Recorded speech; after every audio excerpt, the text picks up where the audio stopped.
Good evening, friends. It gives us pleasure to come into your midst once again, to leave with you one or two thoughts that might be of help to you in the coming days. This is the time of the year when you look back and you look forward. It is the time of the year when perhaps you have begun to make resolutions. Perhaps you have begun to keep them. Perhaps they have already fallen by the wayside. But it is also a time when you can look back over the past year and try to analyze the circumstances that have occurred. And you find yourself asking again and again, why? Surely that is the word that comes most often from the people on the earth plane. Why? Why should there be tragedies? Why is it that people set out in high hopes, praying that there will be peace on the earth plane? During the Christmas season, you sing hymns of peace, hymns of love, and you feel within your hearts a blessing for all the peoples. And yet, there come the disasters. There come the events that shake your world, and the events that shake your faith, that make you wonder whether there is a God. And if there is a God, how can he be a God of compassion, a God of love, if he allows an earthquake to happen, as occurred in Armenia, or allowed wicked men to plant bombs, as happened in your own country? But what you have got to realize is that you have got free will. When you come to the earth plane, you come from spirit. Because, as we have said before, the fact that life is eternal means that you, the spirit you that is within each one of you, was in existence before you came to earth, even as it will be when your body has finished its task here, and you leave it behind and go on into the next world. And when you come to the earth plane, you choose the circumstances that lie ahead of you, that will give you the lessons that you need to learn. Because man is in a state of progress. Even as one of your mottos says, eternal progress is open to every soul. And even though you see the circumstances of your life before you come to the earth plane, yet you come with another attribute that can alter events, can alter the circumstances, can throw a different light upon your pathway, and that is your free will. Man has a choice to make when he comes to the earth plane.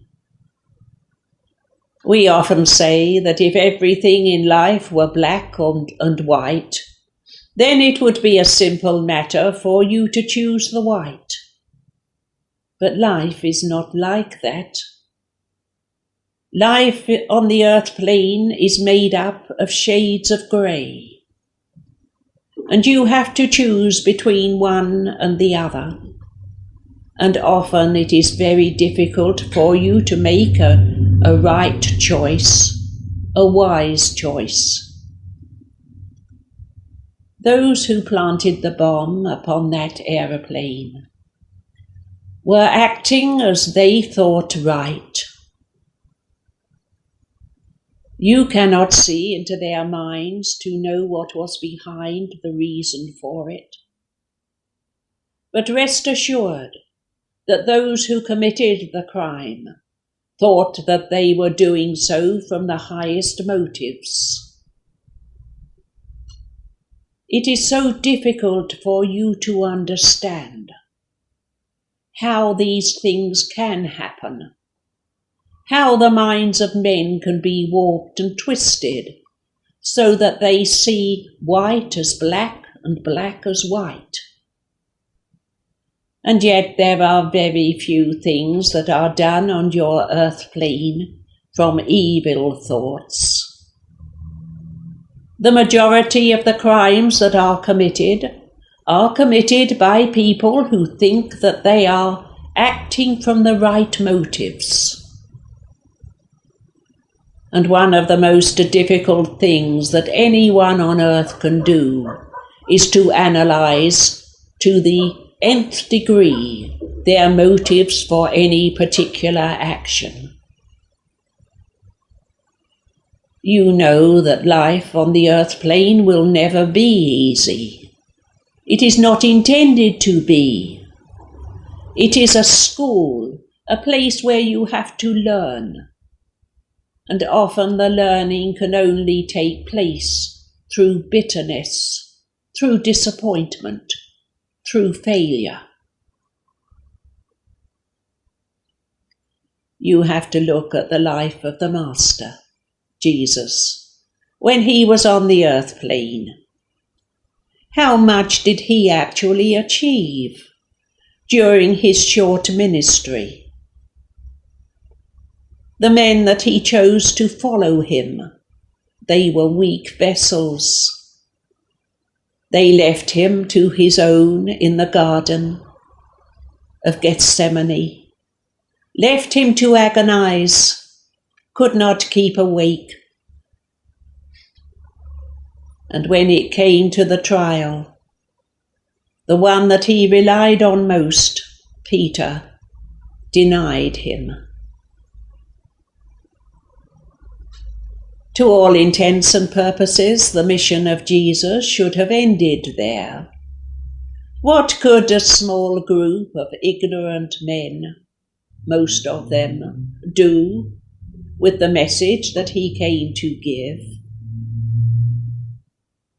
And yet, at Pentecost, the Spirit of the Lord came upon them, and they spoke to the multitudes, and every man heard them in his own tongue. And from that little group of men, there grew the religion which you subscribe to, the religion of Christ, of Christianity. And down through the ages, in spite of all the misunderstandings, in spite of the dreadful things that have been done in the name of religion, the message came through loudly and clearly, the message of love. We have often said what a simple word it is, and yet what a wealth of meaning it conveys. Love.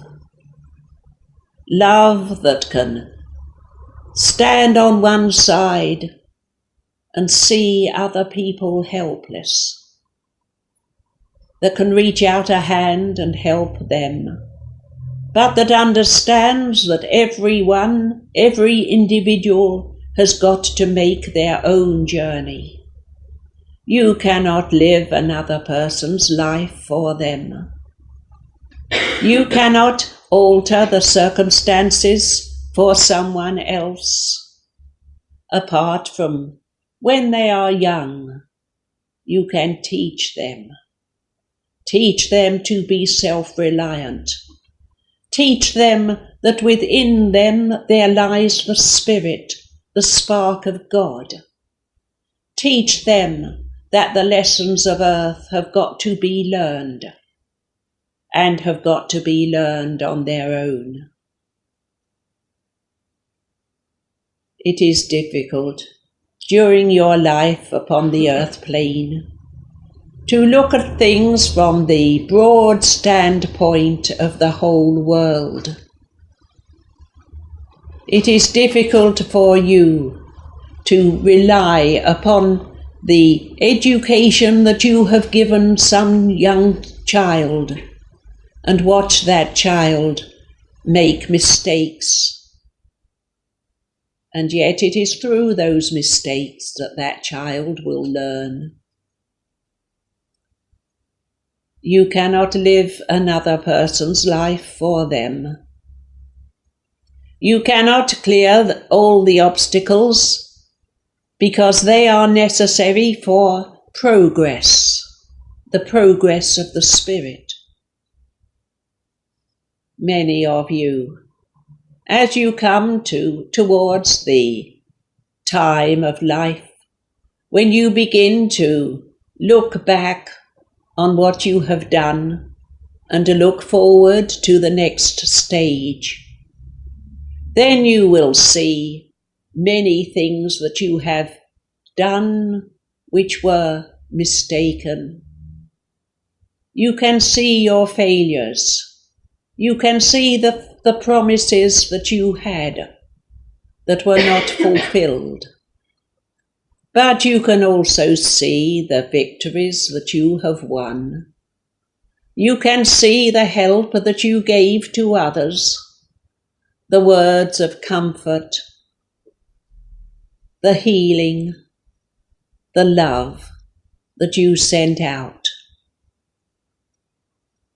We have often told you that when you come to our side of life, there will be no judgment seat. The only judge will be yourselves. And you will not judge yourself immediately. You will not recall the whole of your life in 1 second of time as you know it. It will be a gradual process. As you look back and see the circumstances of your lives unfolding before you, one by one, you will see the lessons that you have learned and those you have still got to master. The world of spirit is a world of thought.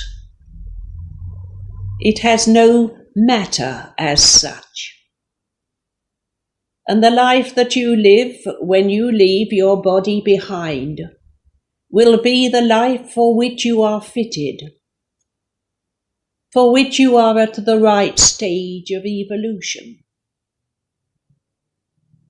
You will meet your loved ones, but you may not live with them completely. It will depend upon your progress in this world and theirs.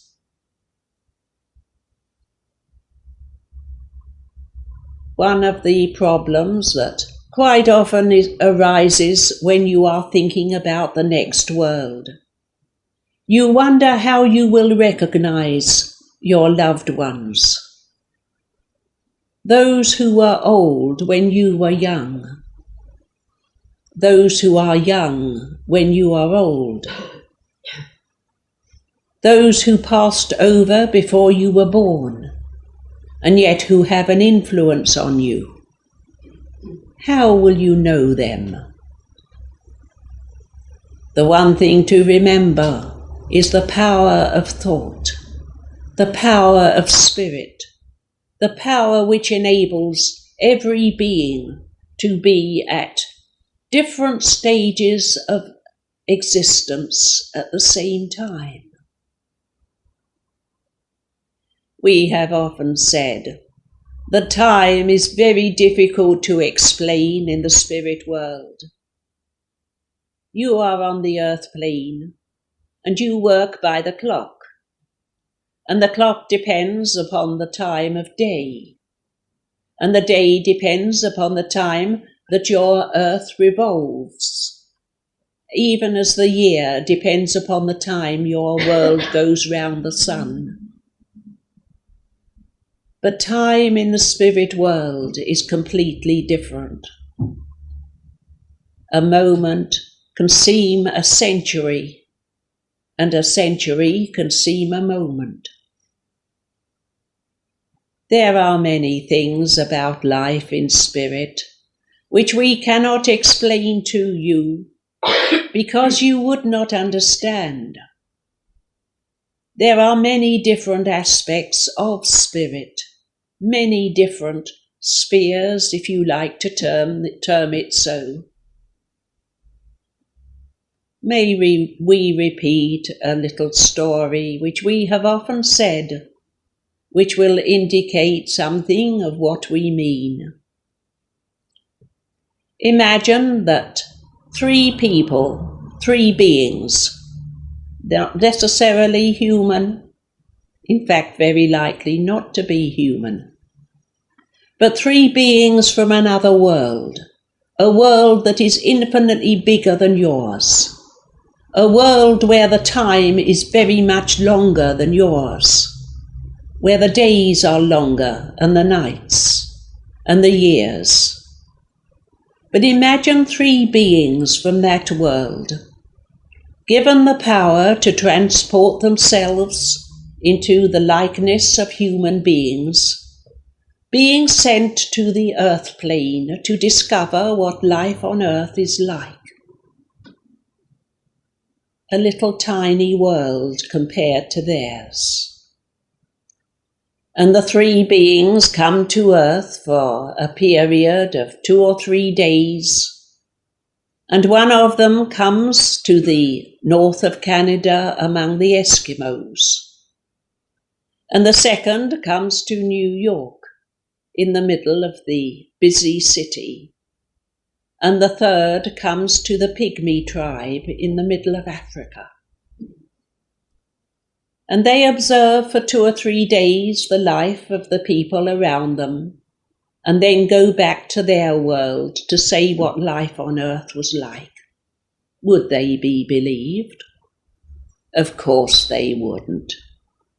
They would be told that a little tiny speck like earth could not possibly be as different as that. They would be laughed at, mocked at, praised perhaps for their imagination. But the world from which they came would never accept that earth could be so different. It is the same with the spirit world.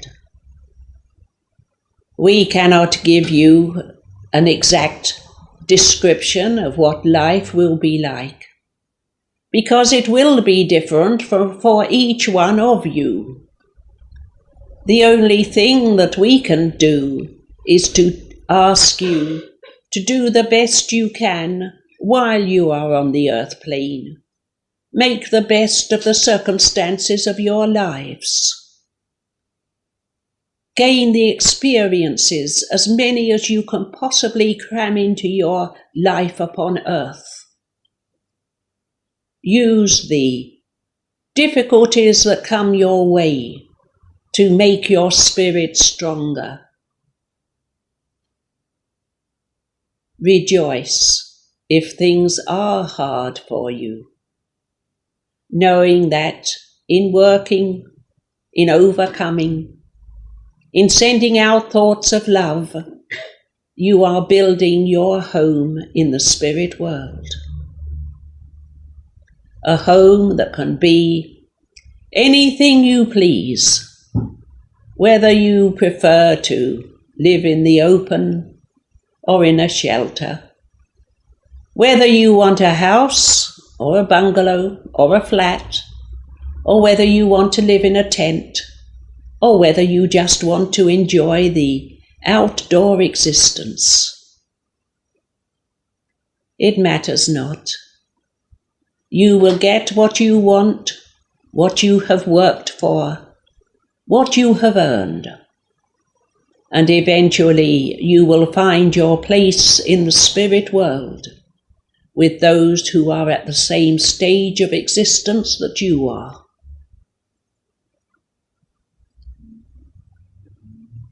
There is one thing that you will take with you when you leave your body, and that is the love which you have shared with those on the earth plane.